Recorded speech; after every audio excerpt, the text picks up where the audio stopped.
What's going on, everybody? It's your boy King Abe. And this is Queen Tina. And as you can see, today we're about to talk about our cruise vacation that we had a good time on, but yeah, let's just say at the end we barely survived. See, we survived the Titanic. Yeah, so basically, we'll tell you a little about that, and basically, Please. I said please. Please. Okay. Yeah. You really get tickled when I say your name. I admit I do. Yeah, I mean, really, really. Yeah. Okay. Oh my goodness. Yes. That's why I always call her by nicknames. Her name tickles her. Coming from me. Yes. So nobody else can try that. So yeah, nah, for real though, we here to talk about the movie Titanic.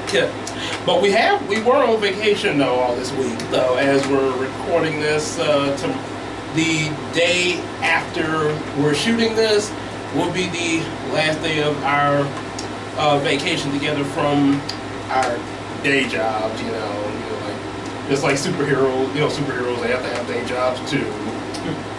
Little white flag, yay!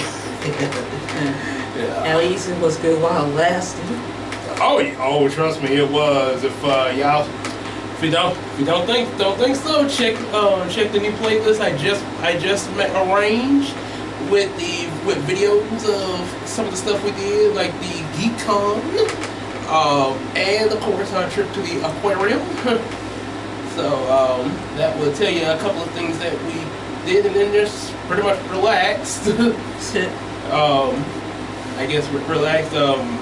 Also kind of took a vacation from, it was kind of unexpected, but a vacation from doing things pertaining to my comics there. Yeah, I got so wrapped up in my, in Pokemon Red, they were like, oh, like, okay, you be doing some work on my comic. Yep, so the only work that I did was pretty much bringing you these videos. Well, we all have to take a break sometimes. Yep. But of course, it just makes me want to go back more now. Well, more so to the comic world, though. Yeah. So, yeah, and yeah, the day job too. Yeah. Yay. Well, we gotta eat too. Anywho, so yeah, we so during the time between our little day trips, we took a look at Titanic, got notes on everything, and we're about to tell you about this classic and our thoughts on it. So, really good movie, by the way. This is actually, looking at it for this review, is actually my first time actually sitting through this whole movie. I have always heard about it, you know, like the tracks from it, you know, that the song My Heart Will Go On, and the different scenes from it. You probably may have seen some earlier videos where I dubbed Hiko and Naomi on it, and some of the cases I dubbed us on there.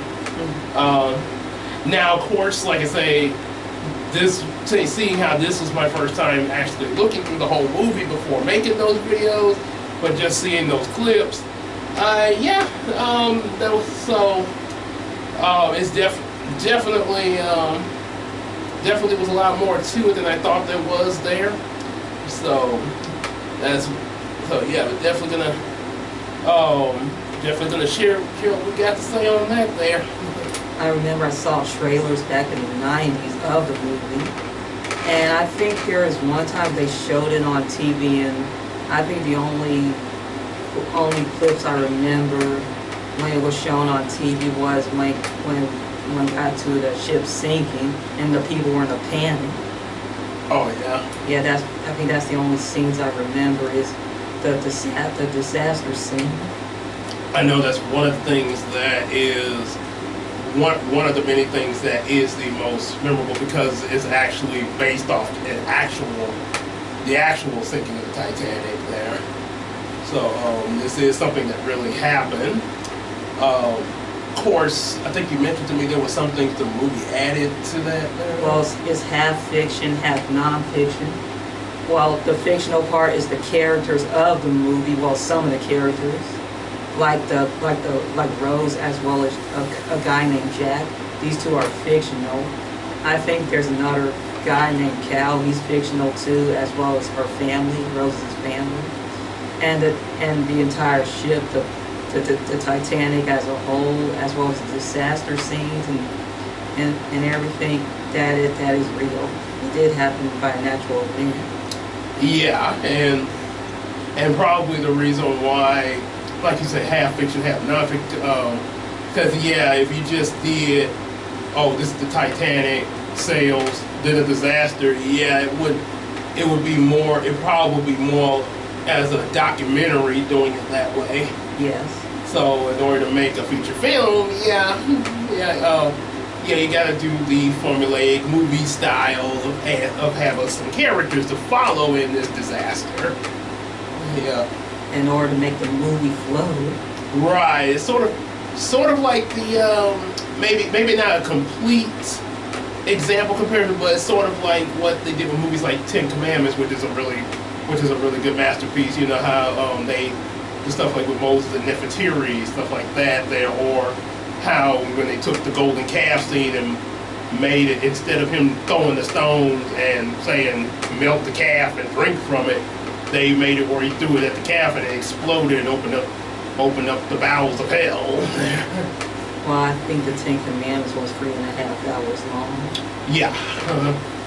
Yeah. So yeah, stuff like that in Hollywood will be done there. But like I say, you know, it's but one thing is with any film, making a good movie, and two, if it is, like you say, based off of something that happened, you know, still respecting your source material and not, you know, making it so far out there that, oh my, this ain't nothing like the source material. Because yeah, adding the cast and stuff like that, you know, it's okay, yeah, not part of the original thing, that we don't know anything about the people on the real Titanic, but yeah, they wrote it in a way where you could follow these characters and still get the true story that happened. I think the only people in the movie the only characters that are considered non-fiction, that they were they came from the actual event, is the captain himself and the person who created the Titanic, the creator. Oh, really? Yeah, the shipbuilder / creator. Oh. I think these are the only two characters that were based on real people that I know. Okay. Yeah, the captain, the creator of the Titanic, who came up with the ship. Oh, okay. Yeah. There might be others too. Maybe, I would say might possibly, and I mean it could, maybe, not.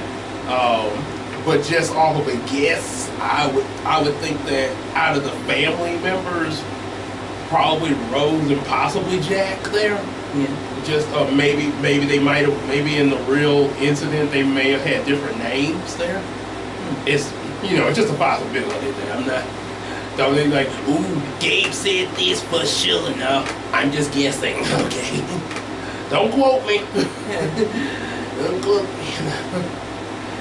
It's one of those, as they got on YouTube, but hey, that's just a theory, a film theory, and cut. Or I guess in my case, that's just my theory, a King Gabe theory, and cut. I think there was one interview of a lady who'd been on the Titanic when she was an infant. Oh, really? Yeah, and she was in her 90s during that interview. Oh, okay. Yeah. And I think she was never married and she didn't have no children. Ooh, so Yeah. sort of Sort of a Gary Coleman effect, huh? Yeah. Ouch. And I think she's dead now. Oh, man. Yeah. Nobody to pass on for that, huh? No. Yeah. But, you know, sometimes it be that way, you know, and again, there's some people that just choose to be that way, you know, some of them, not all, but, you know. Yeah, they just won't live their life to the fullest. Nope. It's the way it be sometimes, you know. Yes. So let's see if these people lived their life to the fullest before this disaster struck here. The Titanic. And I got here before the thing starts because I had to actually go back and add this in. We found out later as we watched the movie. There's a lady in here named Molly, which we'll get to her. So the movie actually starts almost pretty much like it's going to be a documentary at first, almost, when you see these explorers investigating the ruins of the sunken Titanic, which is back in 1912. And that actually is not too far. 1912, I think, is at least about a little over 10 years from the events that Moulin Rouge took place. But not the same location, I know. I think Moulin Rouge took place in the 1800s, I guess. 1899, I think, to be exact. I think that's what almost close to 1900. Right, that's what I'm saying, a little over 10 years. Yeah. A little over, yeah, because I know 10 years would be 1902, so yeah, that's what I said, a little over it there. I know Moulin Rouge took place in France, but the Titanic took place in England. England, they were planning to sail to America. Yes, mainly New York City. Yeah. Kind of like James and the Giant Peach. Yes. But in the 1900s. Yeah, want to get to New York. Yeah. Yeah. I bet they want to go to New York just to fulfill the American dream. Well, to live the American dream. In the, as Centipede saying that James Giant Peach movie, bright lights, big city, that's where we gotta go.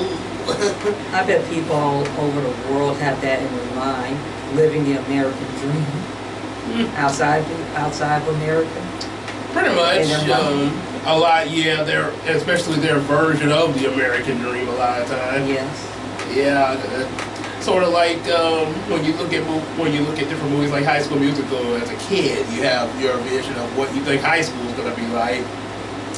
Although to be fair, after some other shows I've seen, I probably would wish for it to be like High School Musical. That reality. Yeah, or like any of the other shows that call themselves try to be reality and fail. Yeah. So eventually, as they're searching, they find the box, and they're expecting to find treasure, like gold, right? All kind or even money.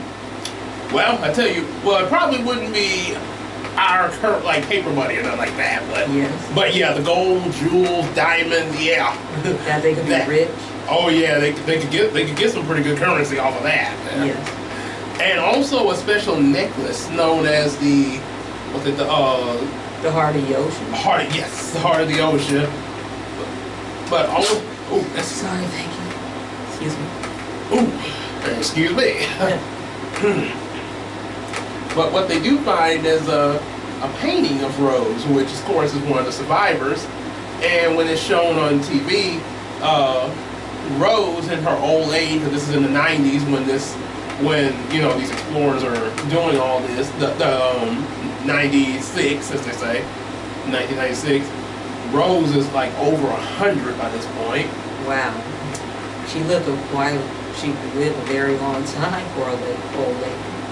Yes, she did. She was still getting around pretty well. She sees that on TV and she's like, she calls the explorers and has them to fly her out there to explain about the picture, as well as the Titanic itself, and that's where we get our movie from her. Yes. Well, we go back to that 1912. And she has quite a story to tell. Oh, yeah. They mentioned that she was 17 years old at the time. And let's just say she looked mature for her age when she was 17. Kind of like similar to, say, some of our parents, you know. Our parents, like my mom and her and uncles, for instance, that, you know, you look at some of their school pictures, they look really mature on those school pictures there. Mm-hmm. Yeah, especially one of them that has a cowboy hat. Yeah, so yeah, that's kind of was a thing, you know. So if you and see, like our parents, that's like back in the 70s and stuff like that. 70s, 80s, stuff like that. So yeah, think about going way further back than that. So yeah, so let's just say, you know, so as we're going into this Titanic story, you know, they show all the stuff with the ship and everything, the inside, the engine room and stuff like that. Let's just say the people inside there, you know, with all the stuff that they having to operate and all that, it reminds me of an old locomotive, of an old-fashioned locomotive there, but bigger.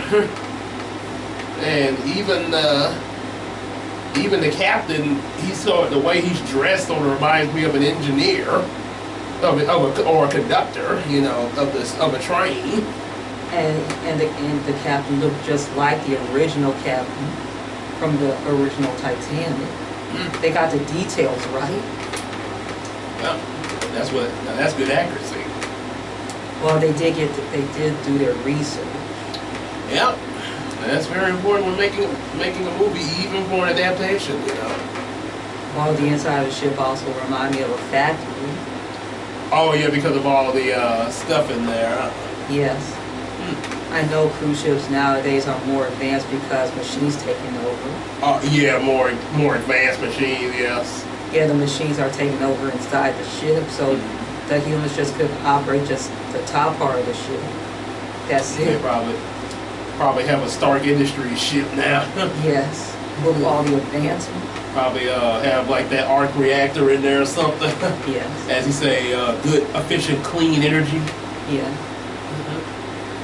And also another thing that comes to my mind when thinking of this ship is the Saint Anne. Those of y'all Pokemon fans out there, you remember the Saint Anne in both the anime and the video games? Yeah, this ship is definitely makes you think of that, which I'm pretty sure since this movie came out first, yeah. And probably the story of Titanic in general, Pokemon probably got inspired to make the Saint Anne from the Titanic. So yeah, I think that would explain the resemblance there. There's another ship that looks similar to the Titanic. They call it the Queen Mary, and only has 3 funnels instead of 4. Oh, really? Yeah, it used to sail back in the day, but now it's just a tourist attraction. It's parked not so far from Long Beach. It's now a tourist attraction / museum. It's just Long Beach, you said? Yeah, not so far from Long Beach. It's just parked there, parked near the docking area. Oh yeah, is that sort of in California area? It is. Oh, okay. It's now a tourist attraction / museum and possibly a hotel in there. It might be a hotel in there. People get to see all inside there, huh? Yes, even though the ship doesn't move anymore. At least it's a great historic tourist attraction. People can see. I see. Okay, so as the story begins, Rose, of course, the one we're following, you know, back then, is being eyed by a boy named Jack. Kind of like how I was eyeing Christina back in college. Now Jack reminds me of an early version of Aladdin. Oh, okay. Except it doesn't take place in Agrabah. Oh, because in his position, so he'd be like on the street, a street artist. Yes, and Rose is just like Jasmine, that she want to be away from the traditional lifestyle that her family wants her to be. Yeah, let's just say. I mean, that's want her to live. Yeah. And let's just say, the stress of all that Rose is going through really gets to the poor girl there. I mean, I know Jasmine had it rough. I know Jasmine was really expressing herself about what she was going through in both the animated and the live action movies. But yeah, that's just, which I guess a lot of that has to do with the tone of the movie too. But yeah. It's definitely a Jasmine vibe there. I think Jack is an American who just visited England. So he's using that when he get back home, huh? Yeah, I think he did mention later that he visited different types of cities in America. Hmm. Yeah. So apparently later in the movie, following up the whole wanting to escape this feeling trapped, feeling she got this fiance, Rose got this fiance that she's arranged to be married to, and let's mention something about that fiance. It's actually later in my notes, but I'm gonna mention it now. The fiance, okay, so they say Rose is 17, she looks mature for her age. Yes. But you can still look at Rose, even if you want to say that she looks a little bit older than 17, I would say at least anywhere between 19 to 20 at the most. Yes, her.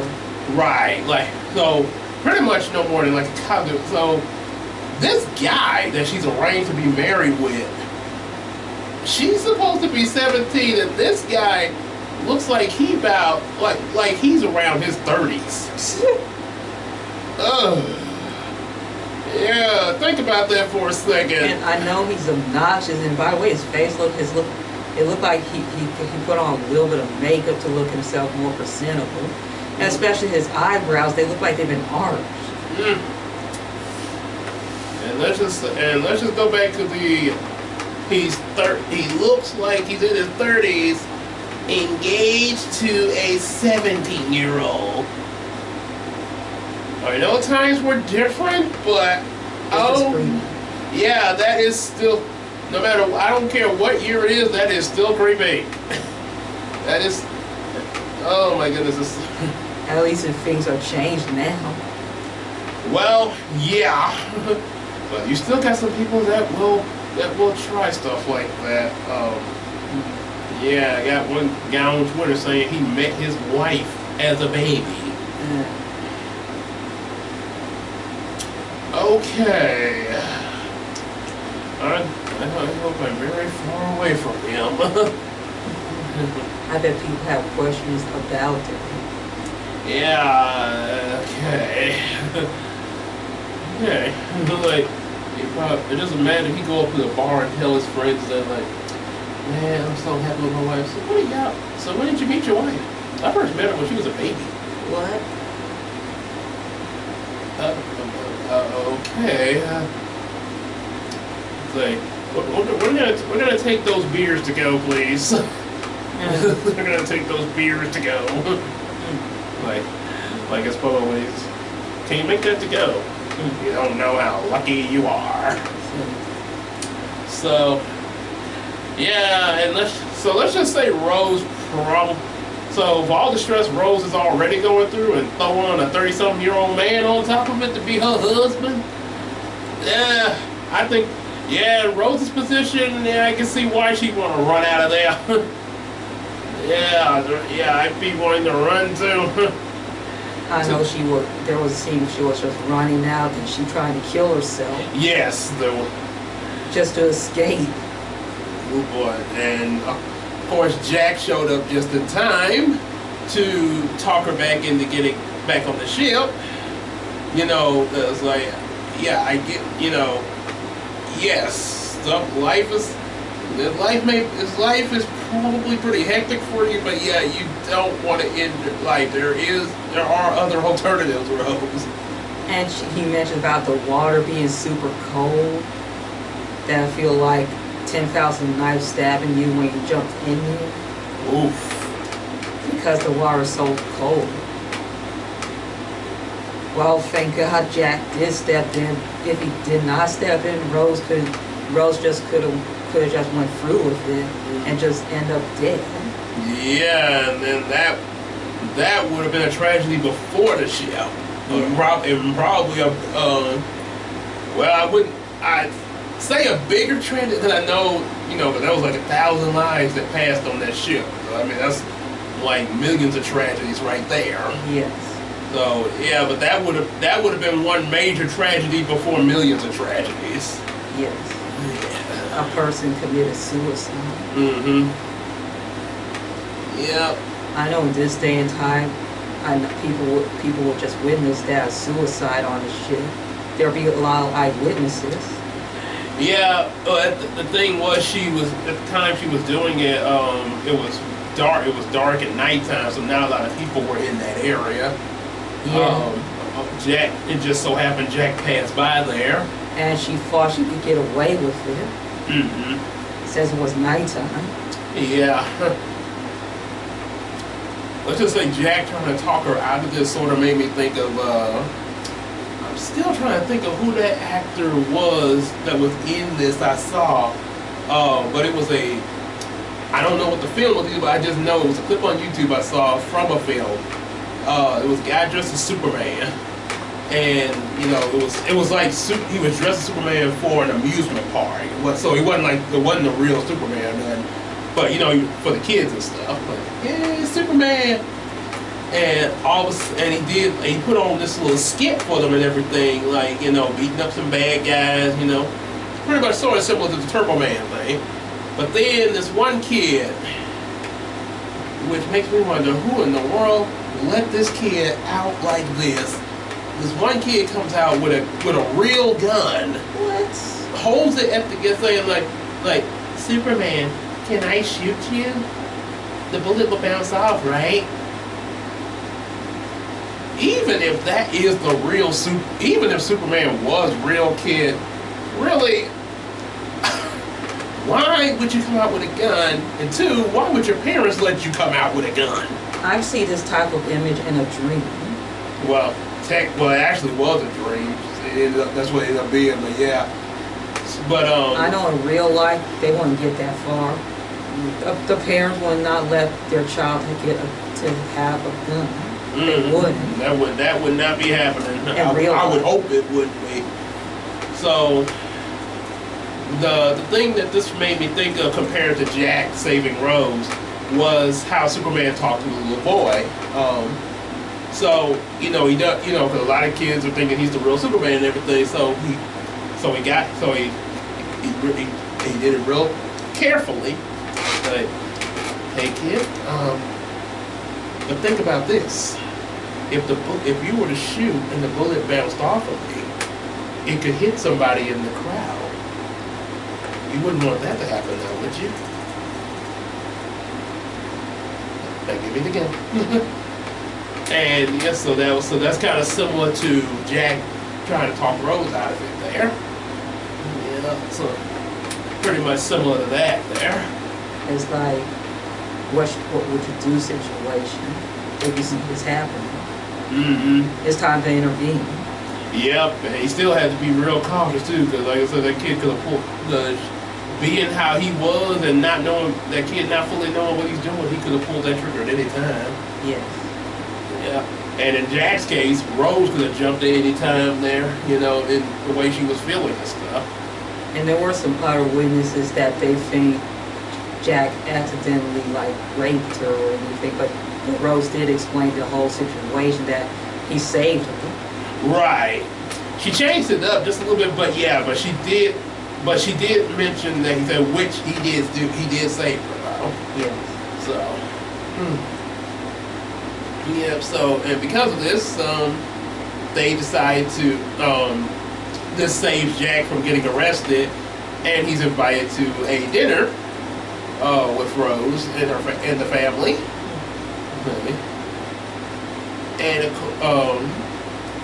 also before this dinner, Rose is given a special necklace, which is known as the Heart of the Ocean, a very expensive jewel, which, like I mentioned before, what the explorers were looking for at the beginning of the movie, along with other treasures there. Yeah. And one thing Rose explained to the explorers is that she didn't wear that a whole lot there. Yes, because it was given by her fiance. And I think she mentioned it was kind of heavy on her. On her neck? I think that's what she mentioned. I think I remember her saying that. I don't know why a necklace that looks so light, so lightweight, be so heavy on her. It must be the weight of the diamond. Well, at least we know it's real. Yes. Because the weight. It's almost like having a diamond ring with a diamond that's the same size as a doorknob. Pretty much, yeah. So, and yeah, I already went about the 30, yeah. So, which I got to the part which I mentioned earlier about the 30 thing. One thing I will state that I didn't state further about that age difference thing is two things actually. I meant about the Twitter thing. Another example, Bruce Wayne, aka Batman, the animated series Batman. Let's just say him and Barbara Gordon Batgirl in that series had a little relation with each other. Let's think for a second. Barbara Gordon Batgirl had previously been in a relationship with Dick Grayson, Bruce's adoptive son. So Bruce is actually technically dating his son's ex-girlfriend. Oh. Yeah, that's not creepy at all. Oh, yeah, I'm like, I'm saying, I know we married now, but trust me, if I was at the age I'm at now and was still single, I don't think I'm sticking, like I'm 34. I'm sticking with somebody at least close to the 30s. I'm not going to no young bucks or nothing like that. No, because I feel like that'd be like dating somebody, like dating a daughter. Ew. Or in my case, before I met you, still single, I was hoping I'd get a guy who's like the same age as me or older. Same age or older. Sort of like, maybe like a year or two or something like that, huh? Yeah. Or even 5 years or even 5 years older than me. Okay, that might not. Well, that kind of age difference. That's not too bad, but yeah. Yeah. But yeah, you telling me but if that age difference is if that age difference is the same between you and, I'll put it this way, anywhere between 15 to 20 years age difference. Yeah. No, I ain't messing with that. No. Better yet, even 10 years. Oh, I don't think so. Yeah. I'm just saying, I said, well, if she's 18, that's legal. No. No, that's not enough for me. So, anywho, weirdness aside, we have to say, although I think Rose is probably going to start agreeing with me throughout this movie. Lord knows she don't want to be with no 30-some-year-old man. She's just 17. So Rose starts connecting more with Jack and seeing his artwork, and kind of wishing that she could be more like Jack, being having a carefree life. And during the dinner, all fancy and everything, yes,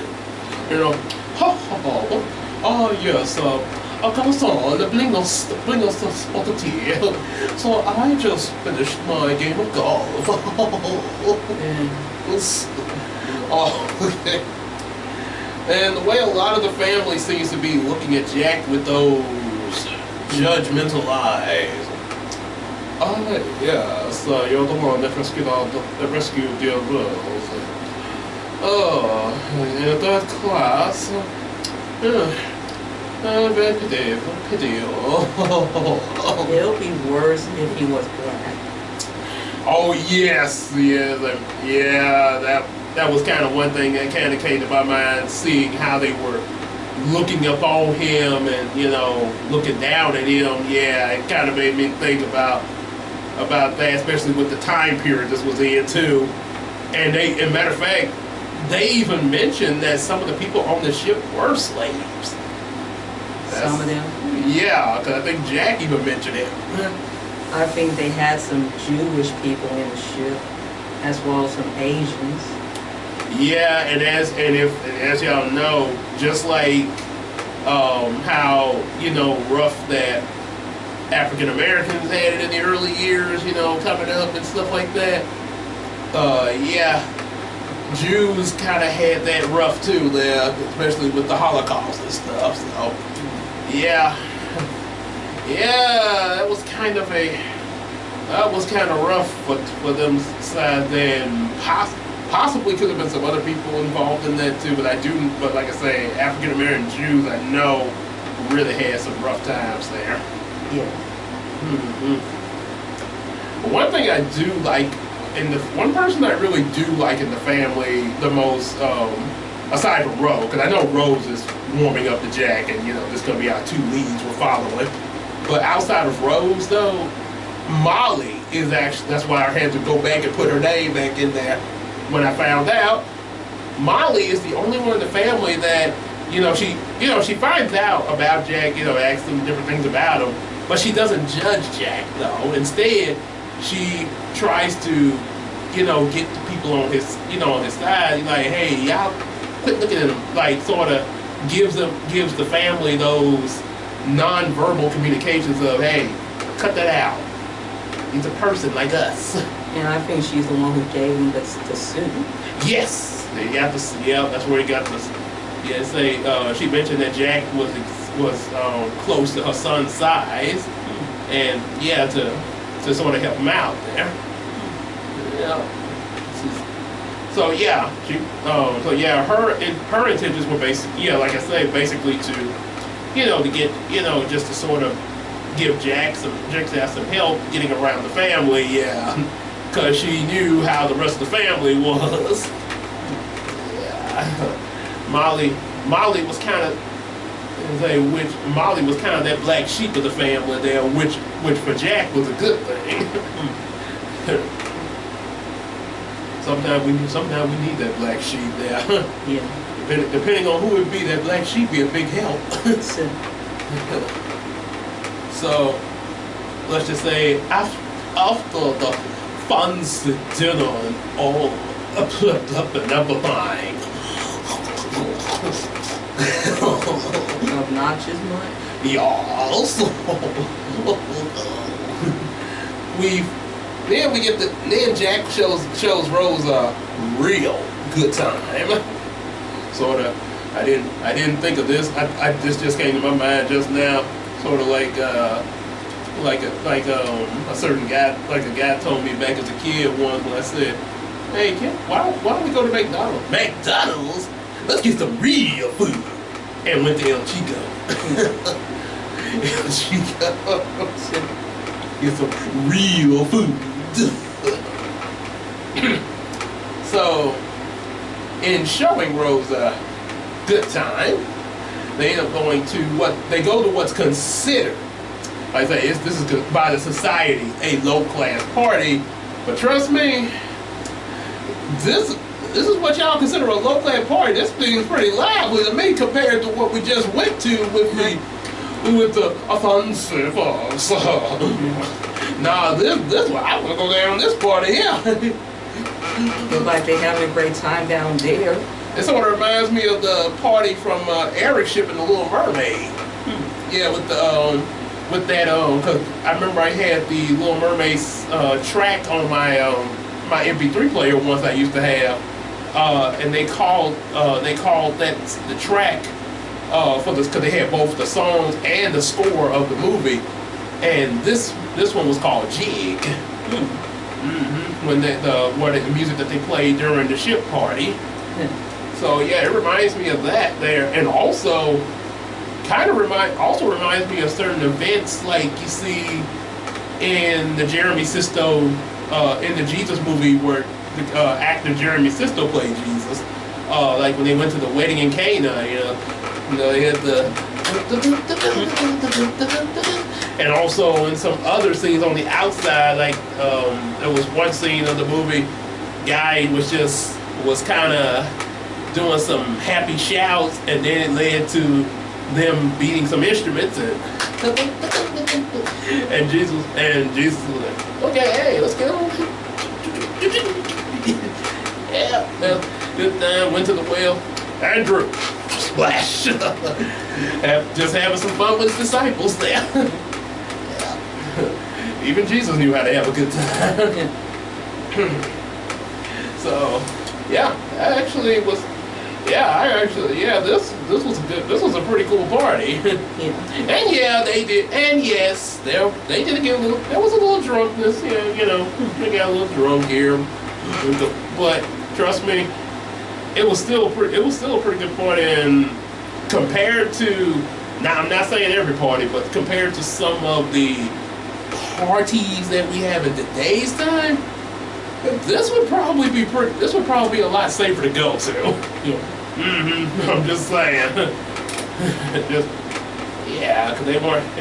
it's not quite like some of our current parties. So apparently Mr. Fiance didn't like the low class party. He had a spy sent to spy on Rose, which I think you say he reminded you of Alfred a little bit, or talking about that spy, or Alfred the bodyguard or something like that. How did you say it? I think what I remember, he reminded me of Alfred if he was a bodyguard. Oh, okay. Yeah. Oh, okay, I wasn't sure if I had that right. Because I know she said that you mentioned about a bodyguard somewhere in there. Yeah. Yeah, so Mr. Alfred the bodyguard was spying on Rose and apparently relayed the information to the fiance. And well, he snapped. We get another side to this fiance. He goes off on Rose, even to the point of slapping her. Like, dude, really?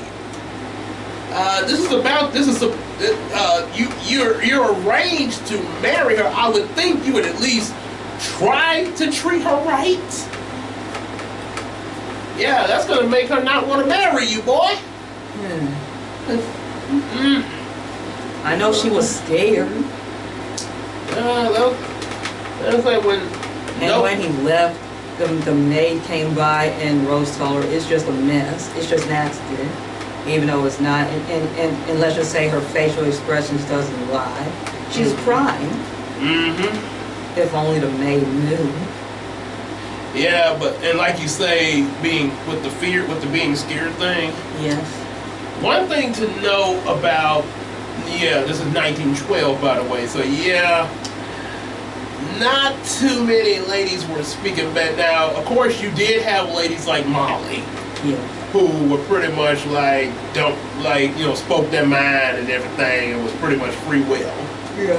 You had some of those, but I don't think there was a whole lot of them like that there. They're in an era that women don't have a voice. Yeah, so there wasn't too many women that spoke up, and it seems like now, if this was nowadays, Jack would have been that slammer. I mean, not Jack. I'm sorry. The fiance. I think the guy's name is Cal. Cal. Yeah. Oh, Cal. Yeah. Well, Cal. A cow. Yes. You mind if I did? yeah, cow. Yeah. This guy would be in that slammer. Yeah, especially in this day and time, he be in that slammer with the other abusers. And who knows who else? That wouldn't fly. And don't get me started if Medea got wind of it. If Medea was Molly. Yeah. Now you'd be like, remember Diary of a Mad Black Woman when Helen was getting hit by her husband, man. Charles and Medea come up there and say, hey, I dare you, put your hands on her. Put your hands on her. I dare you. And had the gun in her other hand waiting to fire. Come out. I don't think Cal. Yeah, let's see. Cal would have the end result of that. Cal would have been screaming like the man in Medea's class reunion. Come here! I've been waiting for you. Come here.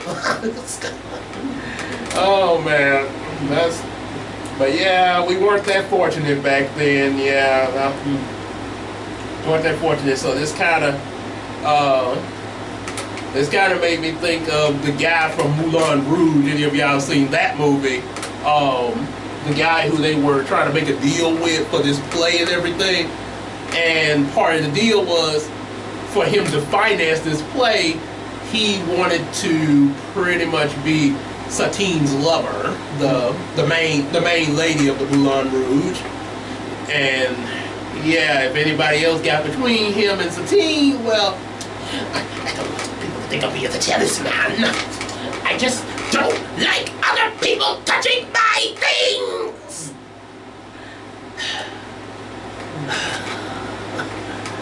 Yeah. Okay, maybe it might take me a while to get a good deal for my play going, but I don't think I want to sign with you, play. Next. They got rather wait than to have someone like that all over my grill. Oof. Yeah, it's like might as well sell my soul to the devil. This, of course, all this does start to make Rose become more close to Jack and really wanting more and more to be with him. Can you blame her? Jack's treating her a lot better than this guy. So this leads to Jack making a drawing of Rose. Yep, which he draws her with the heart of the ocean on her, just like the painting that the explorers find. However, the Mr. Alfred bodyguard chases after them, and they do sort of make it pretty fun, a pretty fun chase scene. I gotta admit that. Yeah, it's a little tensing though, because you think the guard's gonna catch them at some point. But yeah, but the way the guy plays Jack's character as well as also Rose's character, they really make it like, yeah, they're a pretty daring duo together. It's sort of makes you think of Aladdin and Jasmine in the live action version of the movie when they were trying to escape the guards, and the only thing missing from the scene of Jack and Rose running from the bodyguard is gotta get one jump ahead of the hitman. Oh yeah, didn't see. Yeah, one jump. And of course, after they manage to lose Mr. Spy, they gonna make passionate love. In an old car, they made love in an old car that was cold in there. Oh yeah, but trust me, it'll get warm really quick. If you know what I mean. So, but unfortunately, the reason why it's getting cold for real though is because an iceberg gets spotted. This is what's going to lead to our tragedy here. And because the ship tries to avoid it, but they don't turn quite enough in time. And yeah, some major damages occur. Oh look, it's the plot. A pretty big plot, I might add. Sticking right in the water. One giant iceberg. It looks small when it's in the surface, but it's huge underwater. Especially when you get close to it. Yes. The closer you get, the bigger it gets, and boy, it's kind of I gotta admit there's only one iceberg in it, but yeah, the damage that causes is kind of scary. Yes. So, whoa. It's like my old pastor once say, sometimes some of the things that we think of as just small things can really cause a lot of damage. Sort of like, one thing he would say, especially us men, mostly us men, we think we're so big and tough. But let a speck of dust or an eyelash get in your eye, and you fall to the ground. Yeah, and it's true. Trust me, you get something in your eye. My eye! Trust me, and even I fall. Cause trust me, that is not that's pretty much the kryptonite to any Superman. Something in your eye. Well, the creator of the ship, I think his name is Mr. Andrews, he mentioned that the ship would sink at least about 2 hours. That's just a scientific theory. After the accident. Yeah, after the accident occurred. It's just sinking slowly. So yeah. And these people are trying to escape. Let's just say the lifeboats were not enough for over 1,000 people on the ship. Yeah, and it didn't help before they went on the voyage that a lot of them were thinking that the ship was unsinkable in the first place. Yeah. That's what they think in real life, that the ship was 100% unsinkable. It goes to show you that nothing is perfect. Yep. There's always, everything got a weakness there. Yeah. Every man-made thing, I put it that way. And I think the iceberg is the weakness. Mm-hmm. I think it hasn't been tested before it sent sail. It wasn't tested properly enough. It was, but not properly enough. Like, couldn't handle icebergs. Probably, yeah. Not sure exactly how they would have tested it, but yeah, which I'm pretty sure they would have found some way if they took the time to. I know they have actual footage of the Titanic sailing off, but not the actual sinking. Oh yeah. You only see the actual sinking in paintings. Oh yeah. And different types of artwork. Yeah, and we'll get to how. Yeah, but that's real. They do, for what they recreate it really well. Yes. And also at the same time, because it's done so well, just like the iceberg, it's really horrifying. Yeah. So, oh yeah. So right before all this starts taking place, the sinking and stuff, the fiance ends up framing Jack. He also has the bodyguard in on it. And by slipping the hard diamond into Jack's pocket to make it look like he stole it, which is pretty much, I think this is where the Flintstones got that idea from when they did the old slip the necklace into the boyfriend's pocket with Fred. Well, in Viva Rock Vegas. You're right. I think that's I think Titanic is where they got that idea from. Even though Viva Rock Vegas was in the 2000s. Well, that's what I'm saying. Yes. I think Flintstones got it from them, from Titanic. Yeah. Oh, yeah. Yeah. People could do that. There might be some people doing that in reality. Oh yeah. In order to frame people. Yeah, that's quite a bit. Probably right on the list next to the slipping suit. So everybody starts getting on the lifeboats, of course. They say women and children are first, like you mentioned. All lives matter. Exactly. Yeah. Another reason why they should have I put it this way. Even with, like I say, they should have tested it, like you said. Yes. But seeing as how whether they tested it or not, another thing they should have done was calculated how many people they were going to board on that boat. They should. I mean, you know how big your boat is, so you know how big So you should know how many people, according to the cabins you're putting your people in. You know, everybody got a room and stuff. Take cruise ships, for example. Right, yeah, 'cause that's why you have to buy tickets in advance, because there's only so many that can fit on that ship. Yes. So, yeah, regardless of what year this was, they should have known how many people they were planning to accommodate. They should have had went around after they built the ship, got a sum total. Okay, this many people in this room, this many people in that room, that, add, multiply, divide, subtract, whatever. Have a sum total, and then go by that sum total. That's how many lifeboats. That's how many lifeboats you put. However many people can fit in each lifeboat out of that sum total will determine how many lifeboats you need. Then you wouldn't even have the issue of, is there enough lifeboats? You would know that already. And I know none of these passengers were prepared for this. None. They were all in a panic. Well, a lot of times nobody is going to be fully prepared. I mean, I know they say you should expect the unexpected, but a lot of time, intentionally, nobody's going to want to. It's going to be fully prepared. Now, I put this day and time, they would, because I remember we went on the cruise ship to Mexico when I went with my cousins there. Yeah. They actually ran us through a drill, in case something did happen like that, which thank God not did. But in case it did, we were prepared with a plane. We knew what the plane was and where the lifeboats were. Yeah. And where we had to go and stuff. So, yeah.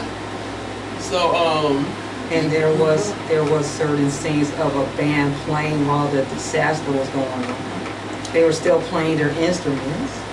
Yeah, I think that scene might have been parodied in some. That people might have parodied that. I know. I remember in the Simpsons movie. Oh yes. While their raft was sinking, they were still playing their instruments while the raft was sinking. The Simpsons movie. Yeah, the Simpsons movie. Ah, yeah, with all that pollution going on. Yes. And he said, "Gentlemen, it's a nice time playing with you tonight." Yeah, that definitely. I know people definitely parodied that scene. Yeah, it's just like you meant Simpsons. Yeah. Yes. So of course, Rose rushes to save Jack, and as the movie goes on, we very tragically see the progression of all of the damage of the ship and how it's slowly going down, the panic, and ship going further and further down. And we see some of the crew members have guns to control the passengers, even though it's not a good idea. Yeah, really. And I remember one of the crewmen killed one of the passengers. Oh boy! And then he killed himself. Ouch! With that type of intensity, it should have been R-rated. Yeah, they were adding even. Let's just say this a sinking of a ship and the panic and all that was pretty tragic as it is. They were adding even more to that there with this. But then again, it seems like much, especially with the suicides and stuff like that. Yeah. But in a panic state, people we don't know exactly how the panic went when the Titanic really went down for real, but when you're in a panic, anything can possibly happen. It's no accurate of, you might like we're sitting here right now, nothing going on. It's like, well, if that was us, we would so and so and so and so on. But yeah, we actually was in there. Yeah, it might not play out however we said it did. So it's one thing about it, things sometimes happen differently than what you think. And some of the passengers gave up that they're just preparing for their deaths already. Oh yeah. So yeah, this tragedy and disasters affect people in different ways there. And there's actually one scene involving Rose and Jack that I think it was mentioned in a review of Transformers: Age of Extinction. that they compared it to Mark Wahlberg with this Budweiser guy when he crashed into the Budweiser truck.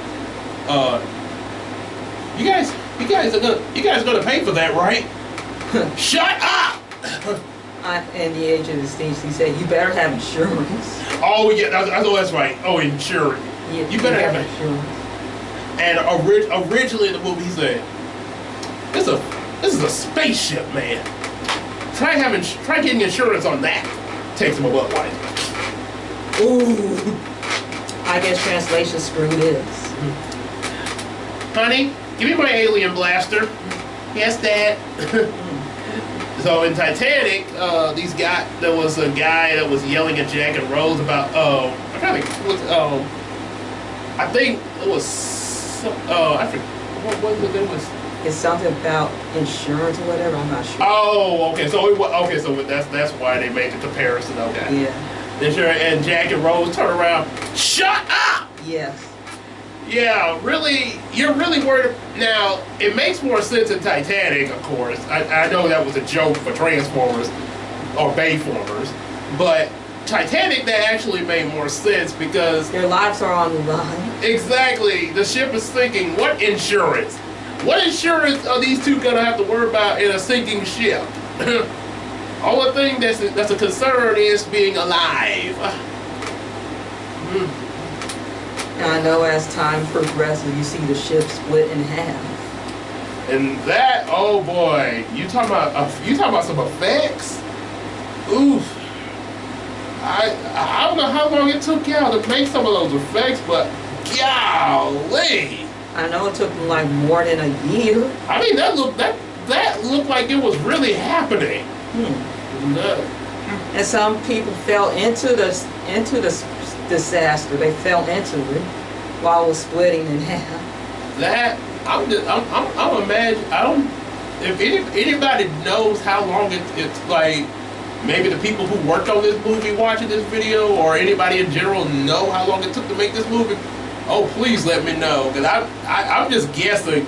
Just those scenes alone seem like they probably took weeks of writing, months just for those scenes. Or even a year or two, maybe 2 years. Right, sort of like, what they say about animation, how long it takes to get animation done there, like an animated film. Yeah. Now you talk about a live action film with effects like that. It's almost like perfecting progressing. Yeah, like art, or pretty much like art there. Yeah. So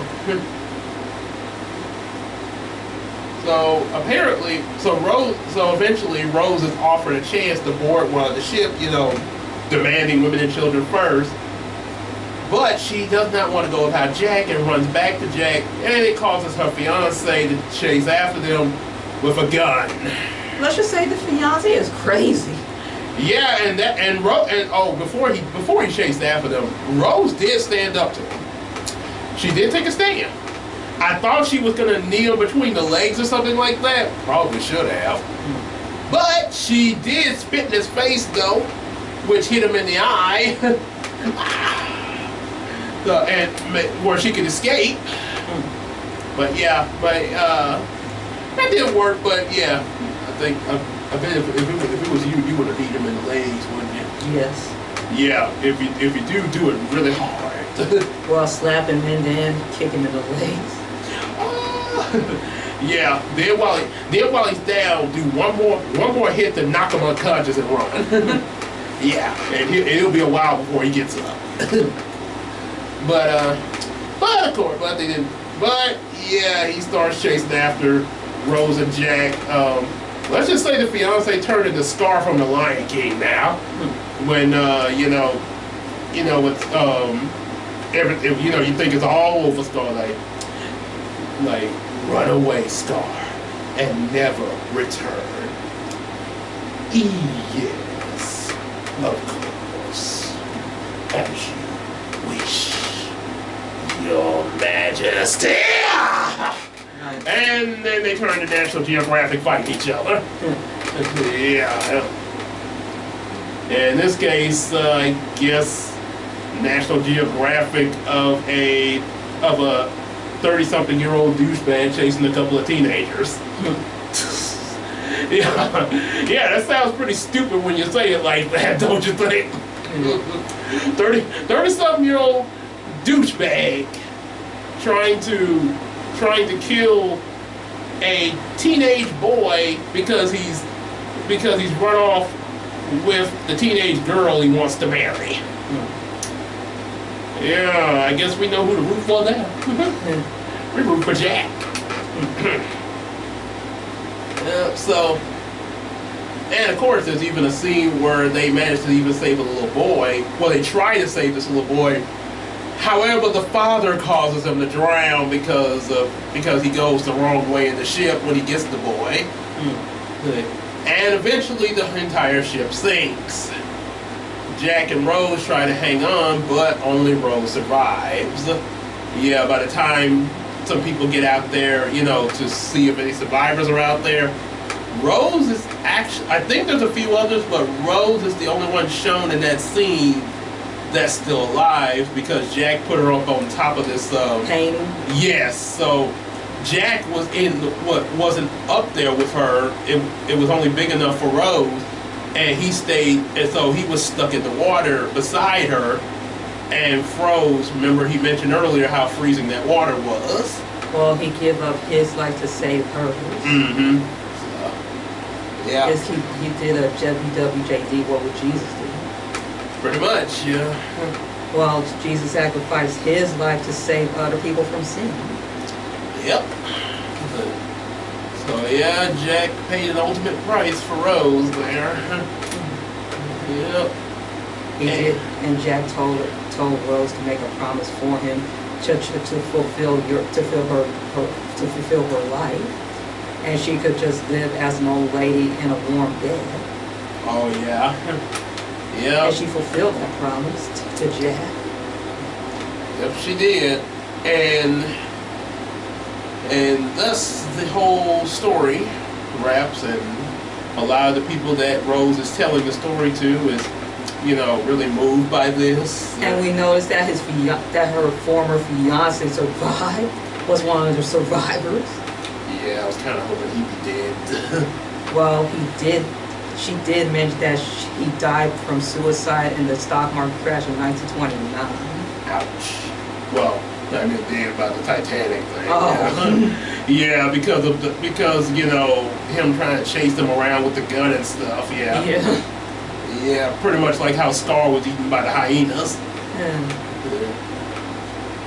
So it's not really clear. It's not really clearly stated in the end of the movie, but by assumption, going by how the scenes go after Rose finished telling the story, my assumption is that in the last scene, as she looks and kind of reflects on what she just told the explorers, that eventually, maybe sometime after that, she died of natural cause, and after dying, just natural cause, her spirit ascended to be with her loved ones as well as Jack, all in heaven there.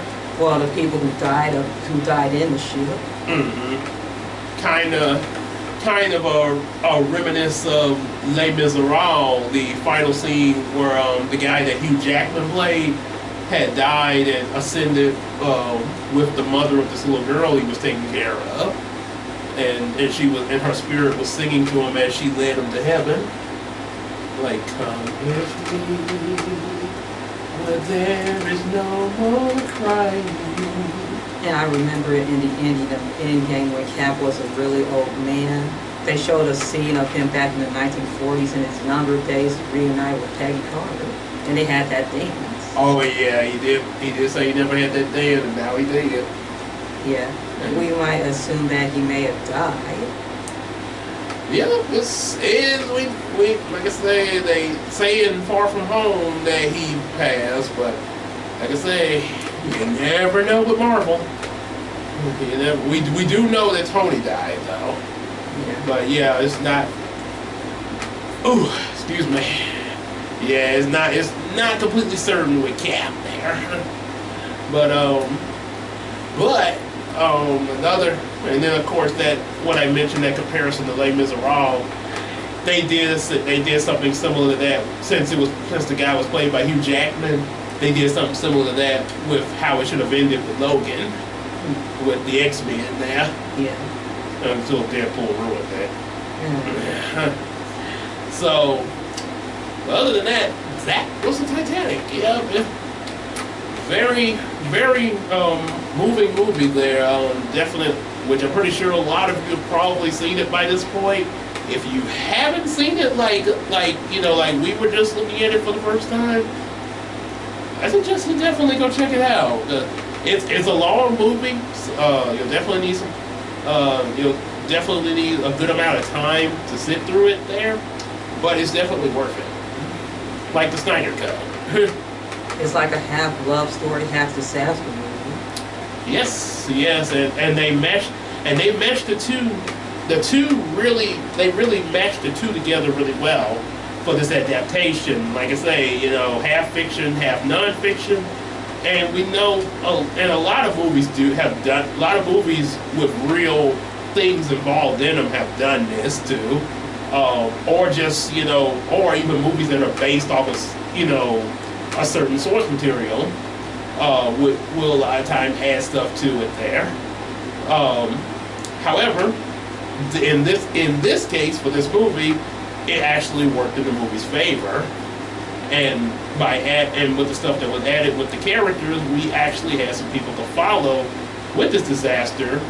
Not only seeing the spectacle of them recreating all this, but also lead characters to really follow and build up.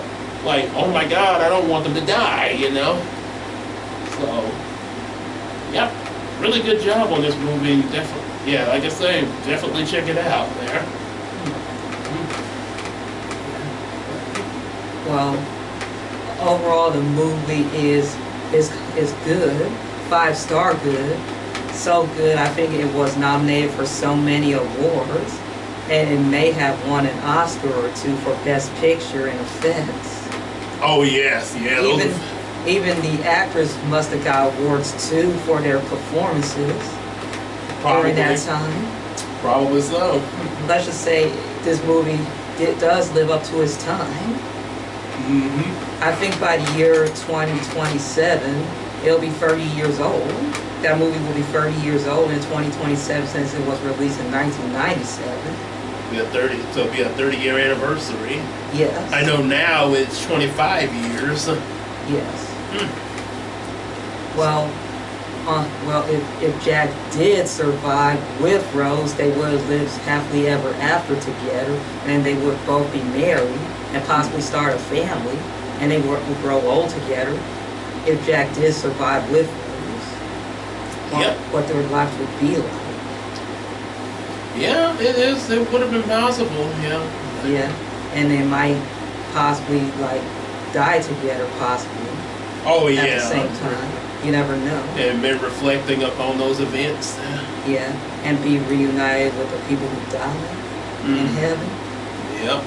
Well, there are times people have their different interpretations of heaven when you die. Some people have their different interpretations. Like what we saw in the movie with Rose. Yep. She went back to her young self to reunite with Jack. Yep. Yeah, she did there. Yeah. Some people might think it's a dream. Well, if she ascended, then that's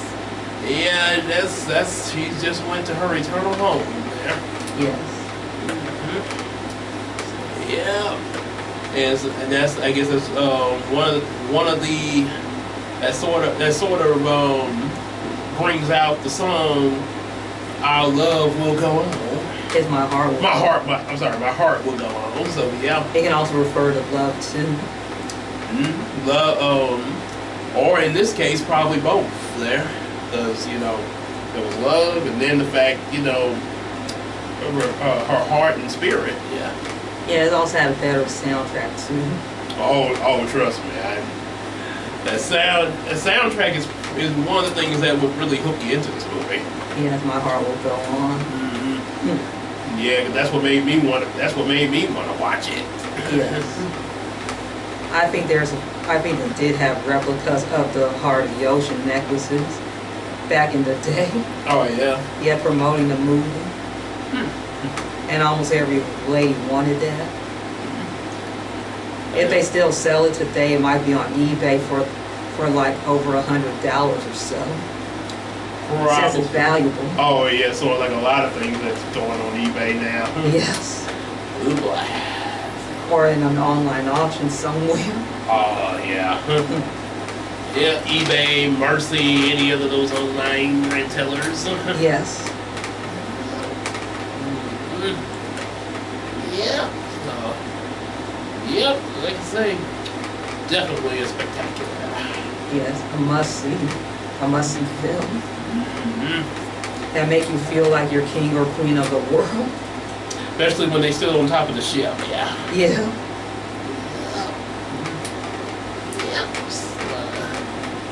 Anything else you have to say there? That's it. Oh, yeah.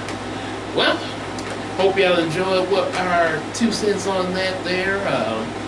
You definitely hit the like button, subscribe, share it with your friends, and also don't forget to buy some of our available comic books and support us on Patreon. Yes, even if it's just $1 a month, we would definitely appreciate that.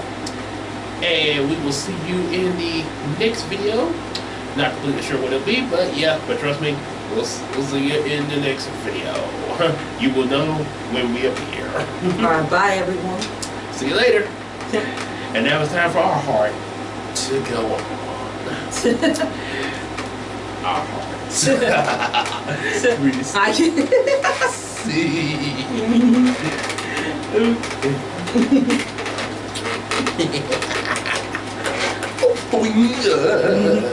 I'll pat you lightly. I'll jump out and mess with you.